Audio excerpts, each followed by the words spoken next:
ngebahas soal Tron Ares atau Tron Ares. Tron Ares ini mengisahkan soal ini berubah drastis nih dari gimana kita diajak ke dunia virtual. Sekarang gimana sebuah perusahaan pengen memanfaatkan AI bernama Ares dari dunia Tron untuk menjadi istilahnya device keamanan, tapi malah mengancam.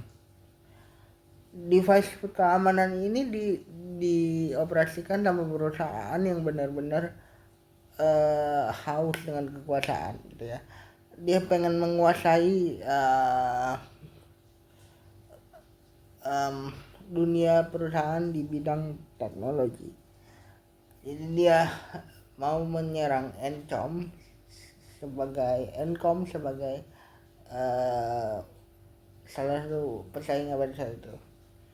CEO dari perusahaan ini adalah anak dari yang kita tahu sebagai antagonis dari si Tron Legacy itu sendiri. Nah, si Tron ini atau Tron Ares ini tadinya diciptakan itu nurut gitu ya. Ares ini diciptakan itu sangat nurut, maksudnya memang menuruti apa yang bosnya katakan lah. Istilahnya dia benar-benar tidak malfungsi lah, bertindak sesuai dengan purpose-nya. Tapi ya, mungkin ada keanehan kali ya yang dirasa sama Tron ini, yang punya kesadaran AI kan sekarang punya kesadarannya bahwa bosnya ini ada niat jahat nih. Jadi seiring berjalannya waktu dia memilih untuk membantu musuh dari bosnya itu Encom untuk menjadi perusahaan yang memegang serum keabadian yang selama ini menjadi rebutan. Serum keabadian adalah ketika kita bisa membuat AI sebagai manusia. Nah, si serum keabadian ini, serum yang membuat AI abadi ini menjadi rebutan. Tadinya Ares and Athena sebagai program yang dirancang untuk keamanan disuruh menyerang program yang ada di Encom tersebut untuk melakukan pencurian data dari itu. Tapi ternyata mungkin Ares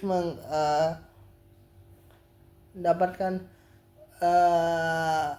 perasaannya pada saat dia tahu bahwa tujuan Encom ini apa. Maksudnya si Kim ini sebagai CEO dari Encom ini punya masa lalu yang sangat kelam yang membuat dia simpatik kayaknya, dan mungkin ini seiring berjalannya waktu memiliki perasaan. Nah, si AI ini, si Ares ini berusaha untuk kayak jadi manufungsi dan membantu Encom untuk melindungi serum abadi tersebut. Nah, si Athena yang sempat mengadu akhirnya ditugaskan untuk menangkap dan mendelete Aaron atau Ares. Nah, si Ares ini aku ngebayangin kan awalnya ya kita dibawa ke satu tempat ya, satu hal yang kayak Tron Legacy sebelumnya gitu ya, ke dunia AI yang sangat luas gitu ya. Ternyata dunia AI di sini tidak seluas itu gitu. Aku tetap takjub sama cahaya-cahayanya, tapi mungkin ini hanya berfokus kepada programnya Ares saja yang kayak gimana ya, kayak di program untuk kayak meretas si pesaing dari si penciptanya tersebut.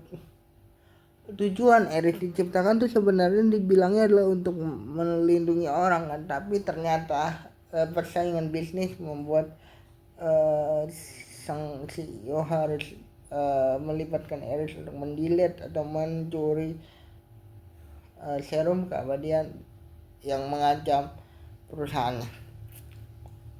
mama dari antagonis di sini sebenarnya sudah mewanti-wanti gitu ya.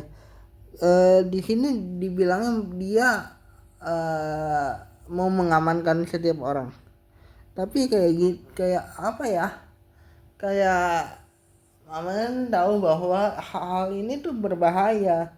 Kalau AI diketahui rahasianya eh, oleh banyak orang, maka akan sangat berbahaya dan membahayakan orang. Nah, begitu proyek ini jalan pun sudah mengorbankan banyak sekali orang. Eh, karena ambisi rakusnya, bisa dibilang gitu ya, rakusnya dari si CEO ini pun eh, hal itu tetap jalan. Tapi error yang sudah berbelok akhirnya membantu si Kim untuk menghindar dari serangan CEO pembuatnya.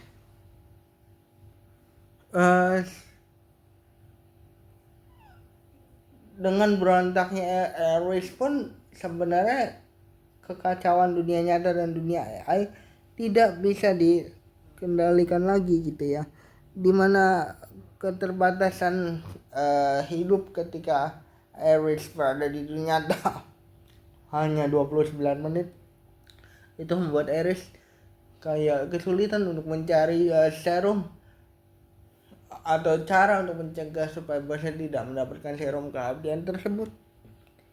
Serum keabdian ini bisa digunakan untuk kayak antivirus supaya si AI bisa hidup abadi, bukan 29 menit lagi.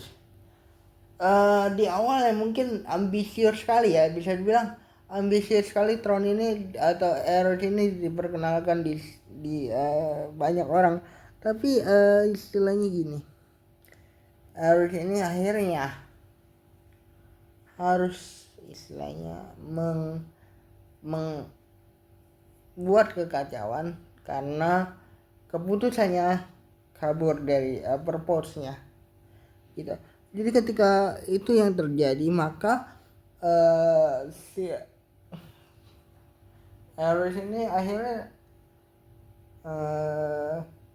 kayak memberontak dan akhirnya membuat si pembuatnya ini belajar bahwa apa yang dilakukan ini salah ketika si AI tersebut hanya menuruti apa katanya. Jadi dia Athena, AI penggantinya Ares ini disuruh untuk melakukan apa saja asal dia mendapatkan serum keabadian tersebut. Di awal Kim tentunya kelabakan menghadapi Ares, tapi ketika Ares sudah di apa namanya, di pihaknya pun Kim terus harus memutar otak supaya membebaskan Ares yang terjebak di salah satu laser yang awalnya digunakan untuk menyembunyikan Ares supaya nggak kehabisan waktu 29 menit. Si ibunya, yang ibu antagonis ini kan sudah mengingatkan bahwa ini hal yang berbahaya ya. Nah si anaknya kan nggak mau dengar karena ambisinya. Akhirnya Ares ini membuat anaknya harus pay the bill, harus membayar harga dengan kematian ibunya karena perintahnya sendiri. Itu saja yang bersama dari Tron Ares. Bye guys.